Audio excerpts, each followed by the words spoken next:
Bueno, vámonos al tema, es la columna La Lista Negra, la Inquisición de AMLO. Una vez más, el presidente mexicano acude al recurso de la satanización infamante mediante uno de sus fusiles favoritos, la fascista Lista Negra de los herejes o supuestos enemigos de su gobierno y su persona. Y hoy le tocó a los magistrados del Tribunal Electoral, a los que de manera impune calumnió y llamó deshonestos y falsarios, ya que, según el mandatario, actúan por consigna. Horas antes, como saben, otro hereje de la Lista Negra, Ciro Gómez Leiva, fue difamado y calumniado por López Obrador, quien lo llamó corrupto sin ofrecer prueba alguna. También acusó de corrupto al juez que le ordenó no hablar más de la senadora Xóchitl Gálvez por violencia política de género. Y es que en el gobierno de Obrador, la Lista Negra es la versión moderna de la Santa Inquisición, recopilación de herejes que el grupo en el poder considera enemigos o potenciales objetivos de la venganza oficial. Lista Negra que en los hechos no solo supone un peligro mortal, sino que es la criminalización y discriminación de los integrantes del inquisitorio inventario, a quienes se asigna la categoría de enemigos del poder en turno. Y en esa Lista Negra aparecen lo mismo periodistas que intelectuales, escritores, críticos y opositores, además de empresarios, ministros de la Corte, jueces y, por supuesto, magistrados del Tribunal Electoral y consejeros del INE. Todo aquel que se atreva a cuestionar o señalar errores, horrores, fallas y raterías del gobierno de López es metido en la Lista Negra, en donde incluso aparecen antiguos aliados del dictador como la señora Carmen Aristegui y el senador Germán Martínez, por mencionar solamente dos. Hoy los herejes de la Lista Negra están en el Tribunal Electoral a quienes así acusó López. Ya me pusieron en su lista negra los del tribunal, yo también los tengo ahí en mi listita por cuestiones y actitudes deshonestas a los magistrados del Tribunal Electoral. La última fue esa resolución en donde se atrevieron a modificar lo que expresé aquí en una mañanera. Lo que dije lo tergiversaron, entonces sí los tengo apuntados en la lista, porque sí son muy falsarios. Son magistrados de consigna y de todas maneras no hay que tocarlos porque vienen las sanciones, las multas. No me han multado todavía. Fin de la cita. Pero la Lista Negra ha existido a lo largo de la historia entre dictadores y extremistas de derecha. Por ejemplo, durante el periodo negro del llamado macartismo en Estados Unidos, conocido así por el ultraconservador senador Joseph McCarthy, los enemigos del gobierno eran catalogados como izquierdistas y formaban parte de la Lista Negra de perseguidos bajo el cargo de comunistas. En la Lista Negra entraron Charles Chaplin, Humphrey Bogart, Katharine Hepburn y los cineastas John Huston y Lynn Landner. En el fascismo italiano, durante la dictadura de Mussolini, la Lista Negra era reservada a periodistas y opositores a quienes el dictador amenazaba cotidianamente en la plaza pública. Así, Mussolini, verdadero alter ego de López Obrador, ordenó el asesinato de los más reputados opositores y periodistas, crímenes de Estado reconocidos por el propio dictador y quien llegó al extremo de convertirlos en actos heroicos. Durante la dictadura de Hitler, la Lista Negra incluía la mayoría de judíos, entre quienes había periodistas, opositores, artistas, empresarios, millones de ellos asesinados por la mente criminal de Hitler. A su vez, en la España de Franco, la Lista Negra la integraban los republicanos y disidentes, miles de españoles muertos en fusilamientos sumarios por el delito de disentir y oponerse a la dictadura, crímenes que por años fueron ocultados al mundo. En Chile, la Lista Negra la nutrían quienes se oponían y criticaban y exigían libertades básicas. Miles de ellos murieron en defensa de esas libertades en la dictadura de Pinochet. Pero en el México de Obrador, la persecución de los críticos empezó desde hace casi 20 años. Por ejemplo, en 2006, Federico Arreola difundió la lista de periodistas buenos y periodistas malos por criticar el talante dictatorial de López Obrador. La lista, adivinen quién la encabezaba. Ricardo Alemán. En 2008, otro servil de López Obrador, el afamado Carlos Monsiváis, motejado como Monsi, realizó el penoso papel de elaborar la lista de los críticos de López que debían ser censurados. Así, entre 2006 y 2012, Monsi visitó a dueños de medios para exigir que despidieran a los críticos del hoy presidente. Aquí una historia contada por el columnista Martín Moreno Durán en su entrega del 23 de septiembre del 2020 en el diario digital Sin embargo, titulada AMLO y su hipocresía con la prensa. Moreno Durán relató la intolerancia de López con el periodismo crítico contra Ricardo Alemán y la crítica que aquí formulamos desde hace por lo menos 3 décadas. Así lo escribió Martín Moreno Durán. (comillas). Monsiváis, el columnista Ricardo Alemán ha sido, nos guste o no, reconocerlo, una pluma crítica de López Obrador desde que era jefe de gobierno. Agrade o no su estilo, Alemán ha tenido razón en no pocas ocasiones sobre el comportamiento de AMLO y sobre todo sobre los riesgos si ganaba la presidencia. Desde las páginas del Universal eran constantes sus críticas a López Obrador. Corría 2018, en ese entonces el escritor y cronista Carlos Monsiváis, uno de los personajes más cercanos a López Obrador, también escribía en el Universal. Enojado por la columna Itinerario Político de Alemán, Monsiváis pidió cita con el dueño del periódico, Juan Francisco Ili Ortiz. Te quiero pedir un favor, quítale su columna a Ricardo Alemán, ya sácalo, tiene muy molesto a Andrés, le pidió Monsiváis abiertamente al dueño del Universal. Ili Ortiz no le hizo caso y Alemán continuó escribiendo su columna por varios años más. Fin de la cita. En la presidencial del 2012, Federico Arreola volvió a recurrir a los medios para exigir a los dueños despedir a los críticos de López. Volvió a pedir la cabeza de Ricardo Alemán en prensa, radio y televisión. No lo consiguió. Sin embargo, el 6 de mayo de 2018, López y su claque pagaron 12 millones de pesos a una empresa digital para difamar y calumniar y convertir en tendencia mundial la difamación contra Ricardo Alemán.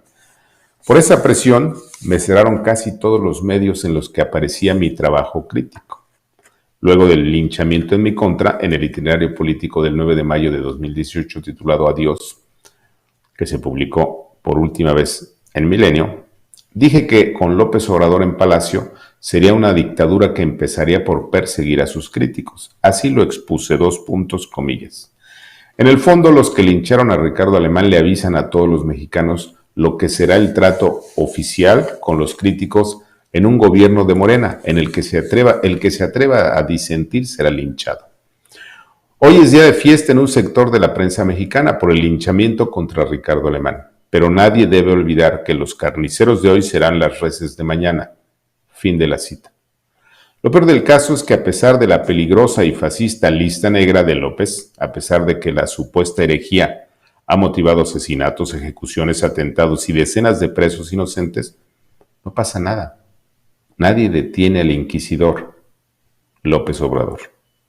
Por eso las preguntas, ¿quién llevará preso al dictador? ¿Hasta cuándo? Al tiempo. ¿Qué le pareció? Esas son las listas negras. Este relato que le hablé de el periodista Martín Moreno no es santo de mi devoción y yo tampoco soy santo de su devoción. De hecho, cada que puede me cuestiona y tiene todo el derecho de cuestionarme. Pero tiene la honestidad, y eso me parece muy valioso, de decir la verdad. Y podemos no ser amigos, incluso podemos ser adversarios, pero le aplaudo su honestidad. ¿No le parece? Comentarios.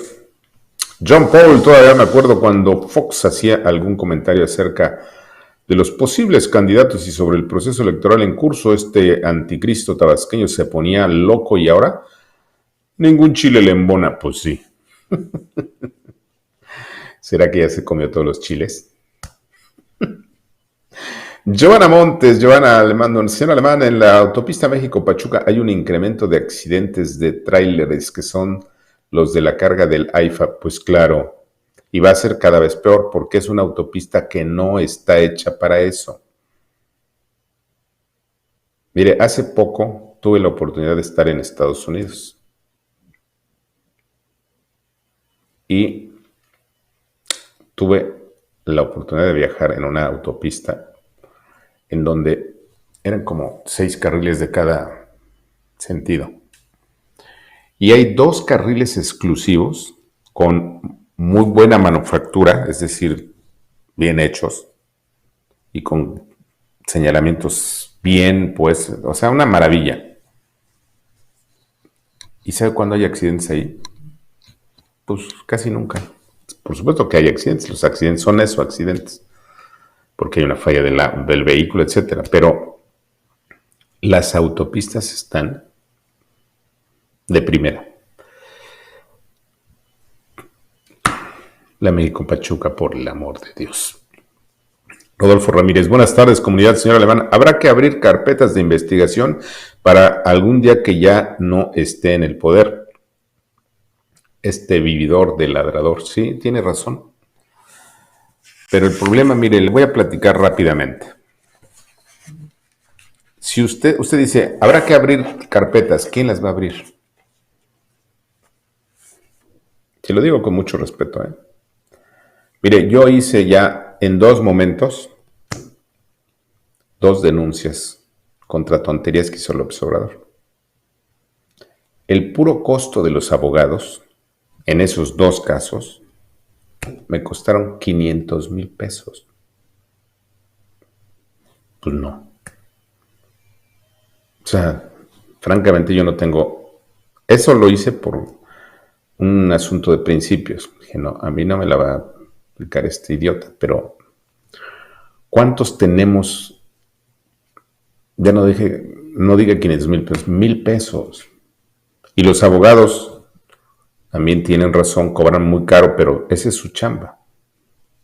Entonces, por eso la pregunta, ¿quién va a presentar las denuncias? Cuesta mucho dinero.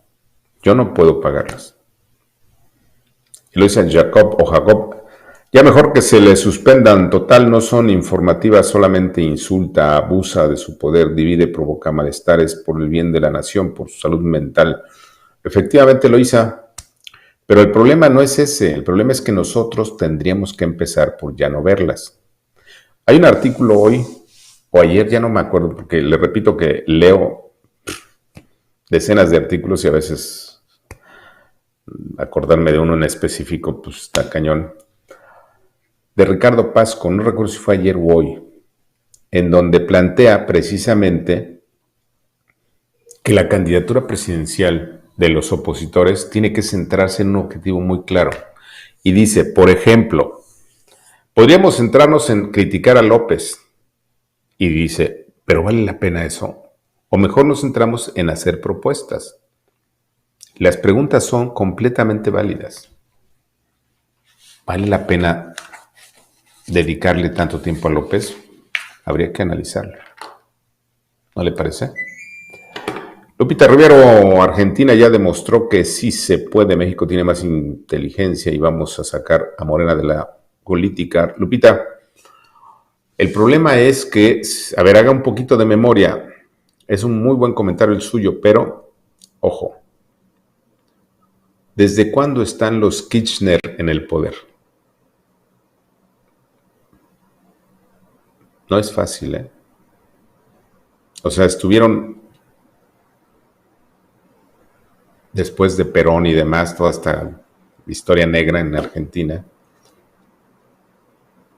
y apenas están yendo.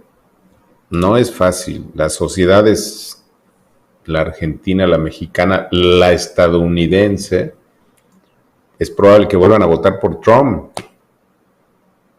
Entonces, no se crea que es fácil. Tiene que la gente vivir un proceso generacional para entender, ¿sí? Le pongo otro ejemplo. Hay jóvenes que eran jóvenes hace 20 años y apenas hoy están entendiendo, porque ya son papás y porque ya ven la realidad de otra manera, están entendiendo que lo de Cuba era una estupidez. Pero hace 20 años o 30 eran, aplaudidores de los cubanos.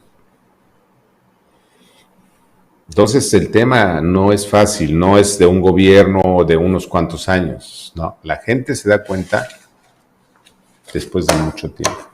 No es tan sencillo. ¿Qué más?